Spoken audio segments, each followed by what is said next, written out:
ایک صحابی تھے جن کا نام تھا حضرت عبداللہ بن عمر بن عوف.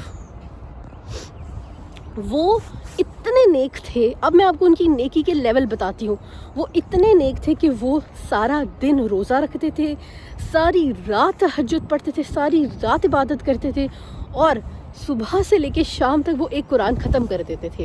یعنی اللہ پاک نے انہیں اتنی طاقت دی تھی اور اللہ پاک کا اتنا کرم تھا ان کے اوپر کہ وہ یہ سب کچھ کرتے تھے اور وہ تھکتے بھی نہیں تھے. آپ خود سوچیں, پورے دن کا روزہ ہوتا ہے تو جب افطار کا ٹائم ہوتا ہے ہم لوگوں کی کیسی حالت ہوتی ہے, لیکن اللہ پاک کا کرم تھا کہ وہ روزہ بھی رکھتے تھے, عبادت بھی کرتے تھے. اب ڈیفینیٹ سی بات ہے کہ ان کے ذہن میں بھی یہ بات آئی, سب کے ذہن میں یہ بات آئی ہوگی کہ یہ شخص ایسا کیا عمل کرتا ہے جس پہ اس کو اس دنیا کے اندر ہی جنت کی بشارت دے دی گئی ہے, جنت کی خوشخبری دے دی. اب سیکنڈ ڈے ہوا, آپ وسلم بیٹھے ہوئے تھے سب محفل میں, تو اسی طرح آپ نے فرمایا کہ اس دروازے سے ایک جنتی شخص آ رہا ہے. تو پھر وہی صحابی نکلے. تیسرے دن بھی ایسے لگاتار 3 دن ایسے ہوا. تو اب تو حضرت عبداللہ جو تھے انہوں نے کہا مجھے تو پتہ کر کے رہنا ہے کہ یہ صحابی ایسا کیا عمل کرتے ہیں, یہ شخص ایسا کیا عمل کرتا ہے کہ اللہ پاک نے, ہمارے پیارے نبی صلی اللہ علیہ وسلم نے اس کو دنیا میں ہی جنت کی بشارت دے دی. تو وہ ایک پلان کر کے اس صحابی کے پاس جاتے ہیں اور اسے کہتے ہیں کہ اگر آپ اجازت دیں تو میں آپ کے ساتھ کچھ دن رہ سکتا ہوں, گھر میں کچھ مسئلہ ہو گیا, کچھ میرے والد کے ساتھ میرا کچھ مسئلہ ہو گیا. تو وہ کہتے ہیں کہ ہاں بیٹا رہ لو.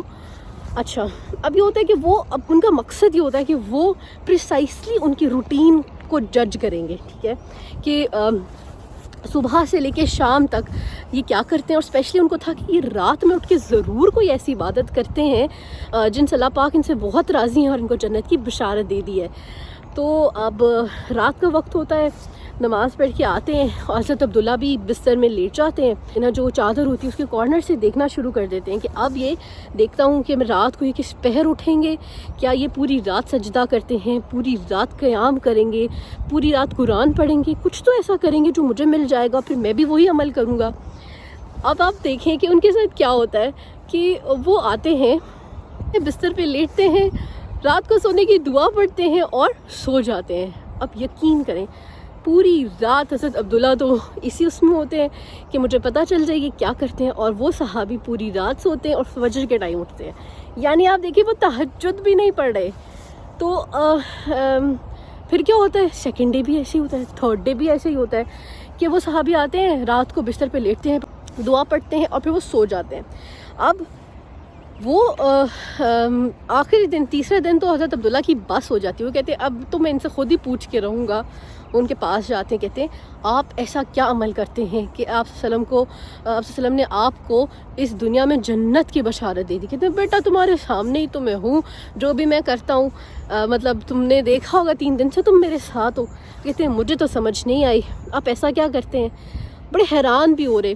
پھر ان صحابہ نے ان کو روک کے بتایا اور اپنے دل پہ ہاتھ رکھ کے بتایا کہ بیٹا یہ جو دل ہے نا, دل میں اس کو صاف رکھتا ہوں.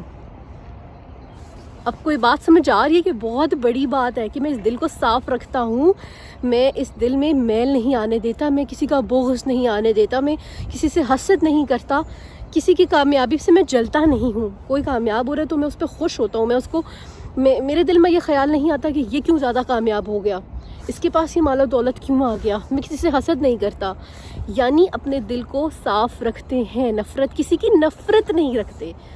ہم لوگوں کو کیسے جج, یہ اس پہ بعد میں بات کریں گے. تو اب وہ اتنا زیادہ حیران ہوئے اور انہوں نے ایک دم سے ان کو کہا کہ ہاں بالکل یہی بات ہے, آپ کی اسی بات کی وجہ سے ہمارے پیارے نبی نے آپ کو جنت کی بشارت دے دی. تو لیکن پھر وہ کہتے ہیں, پھر وہ حضرت عبداللہ کہتے ہیں کہ میرے بس میں یہ چیز نہیں ہے. اب آپ خود سوچیں, اتنے بڑے صحابی جو کہ پوری رات جاگنا, پورا دن روزہ رکھنا, قرآن ختم کرنا, وہ کہہ رہے ہیں کہ میرے بس میں ہی نہیں ہے یہ بات. تو اب کتنا بڑا, مطلب میں کہتی ہوں کہ یہ اس کا اجر ہے. اب آپ دیکھیں تو پھر انہوں نے کہا کہ کوشش تو ہم کر سکتے ہیں نا. خیر کٹ شارٹ سٹوری کا کرکس یہ ہے کہ اب ان صحابی کو اللہ پاک نے دنیا میں جنت کی بشارت دے دی. اب آپ دیکھیں کہ ہم لوگ کیا کرتے ہیں کہ کوئی بھی شخص ہے اس کا نام ہمارے سامنے لیا جاتا ہے تو فوراً ہمارے دل دماغ میں اس کی یا کوئی پازیٹیو تو بہت کم کوئی نہ کوئی نگیٹیو بات آ جاتی ہے. یعنی ہم نے لوگوں کی ایسی ایسی باتیں اپنے دلوں میں جگہ دے کے رکھی ہوئی ہیں جن کا رکھنا کوئی فائدہ مند چیز تو آپ چھوڑیں, جن کا کوئی مقصد ہی نہیں ہے, جس کا کوئی فائدہ ہی نہیں ہے. آپ یقین کریں اس واقعے نے میرے دل کو بہت زیادہ ٹچ کیا, بہت زیادہ افیکٹ کیا اس بات نے کہ ایک شخص جو آرام سکون سے رات کو سو بھی رہے ہیں, وہ دل پاک صاف رکھتے ہیں, وہ لوگوں سے محبت کرتے ہیں اور اللہ پاک ان سے کتنے راضی ہیں, ماشاء اللہ سبحان اللہ. تو دیکھیں ہم لوگ کیوں کوشش نہیں کر سکتے پھر اللہ کی رضا کے لیے, اور سب سے بڑی بات ہمارا فائدہ ہے بھائی. آپ دیکھیں اللہ پاک ہمیں اجر دیں گے اس چیز کا, تو ہماری سکسیس ہے, ہماری کامیابی اس دنیا میں بھی اور آخرت میں بھی. 100% اب آپ نے کوشش کرنی ہے جس کے بارے میں بھی آپ کے دل میں میل ہے, جس کے بارے میں بھی کچھ نہ کچھ دل میں نگیٹیو چیزیں, ان کو نکال کے پھینکیں, اپنا دل پاک صاف کریں, اچھی باتیں سوچا کریں, پازیٹیو چیزیں سوچا کریں, واقعات سنا کریں. اور اب آپ دیکھیں آپ کی زندگی میں آگے کیا کیا آنے والا ہے, اس کی پلاننگ کیا کریں. تو اپنے دل دماغ کو جھٹک دیں, کوئی برا کرے بھی تو اللہ کے آگے رو لیا کریں. میں نے آپ کو پہلے بتایا نا, 2 نفل نماز پڑھیں, اللہ کے آگے رو لیں. یہ ویڈیو بلکہ سب لوگوں تک پہنچائیں تاکہ ان کو بھی اس بات کا اندازہ ہو کہ اب ہم لوگوں نے پازیٹیو رہنا ہے اپنی زندگی میں. ٹھیک ہے, امید کرتی ہوں کہ آپ کو میری یہ ویڈیو اچھی لگی ہوگی. اگر اچھی لگی ہوگی تو میرے چینل کو بھی لائک شیئر سبسکرائب کر دیں, اور اپنا بہت خیال رکھیں.